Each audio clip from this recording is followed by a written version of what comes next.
Okay, speaking about Harriet Tubman, her being on the $20 bill, do you feel that's a positive thing? I was at Harriet Tubman's birth town, Bucktown, Maryland, Okay. 2 weeks ago for the first time. I saw where she lived, pretty much the town. They're building a Harriet Tubman Visitor Center right now in Bucktown. So it opens this fall. This fall, you can go and see everything about Harriet Tubman, where she lived.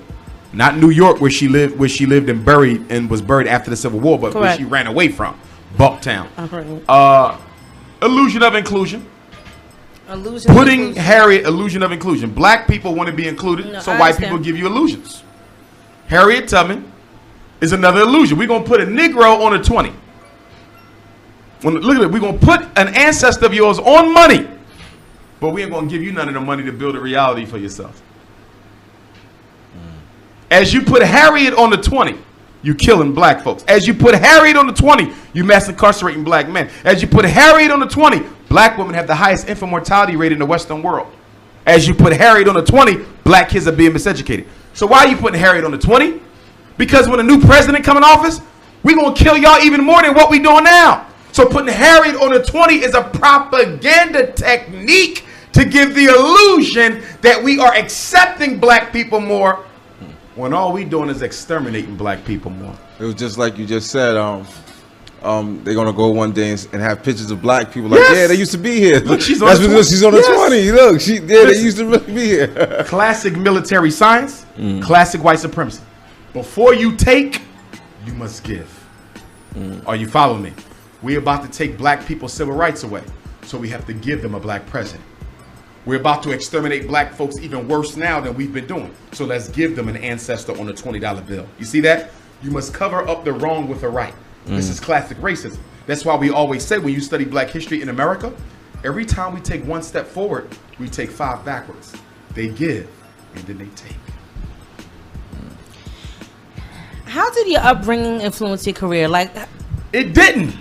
Really? I went to 3 white colleges, Millersville University in Lancaster County, PA, Lehigh University in Bethlehem, PA, Philadelphia College of Osteopathic Medicine in PA. I went to a paramilitary elementary school in Chambersburg, Pennsylvania, which is the city where Frederick Douglass met John Brown before the raid. It's also the city where the grandfather Pan-Africanism Martin Delany was raised, coincidentally. But the students were all black. We mostly came from Philly. Okay. But the teachers was all white. The administration was all white. It was like apartheid, right? Okay. My father and mother are both self-respecting African Americans, but they never gave us any particular lessons on race pride. I honestly believe that I was born to do what I'm doing. Because if you look at me on paper, I should have been a house Negro. I'm being real with you. Military school, 3 white colleges, Sunni Islamic father, Christian mom, and he's a revolutionary. My ancestors chose me to do this job.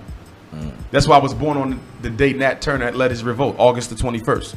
That's the same day as the Haitian Revolution, August the 21st. I was sitting here by the ancestors to do this, make hell.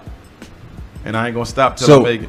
So what was it just like one day you just woke up and you was like, it was always I'm tired, like, now let me tell you what I thought. Okay. I thought it kicked off in middle school or high school. But then I ran into one of my 4th grade classmates, right? Jonathan. We was in 4th, 5th, and 6th grade. I said, yo, I got down with this, He said, nah, man, you was talking that stuff in 4th grade. Really? I said, for real? He said, dude, I'm not shocked you doing that. You was talking that in 4th grade. I thought I started later. Yeah. Jonathan said, nah, you was always this, man. So you don't remember, like, the turning point? It could be Black History class. 4th and 5th grade, elementary school. Okay. We had mandatory Black History class at Meade Elementary in North Philly. Like ethnic studies, basically. Right. Okay. But none of the other classmates turned out like this, and they had that class. And then I found that I was related to Frederick Douglass in the 6th grade at my first family reunion. That might have had something to do with it. Okay. But I think the reason I think it's something ancestral and divine to it, most people in the conscious community, the revolutionary community, their career doesn't necessarily mesh with their community work. My school psychology meshes perfectly. You understand? Yeah. Because there's a war against our children, so it meshes perfectly. It's not like I'm a painter and I'm like, how did I use painting to... Correct. You know what I mean? Correct. Like, so yes. It's hard to believe that there was no divine design in all of this. Okay. Just came back to fight.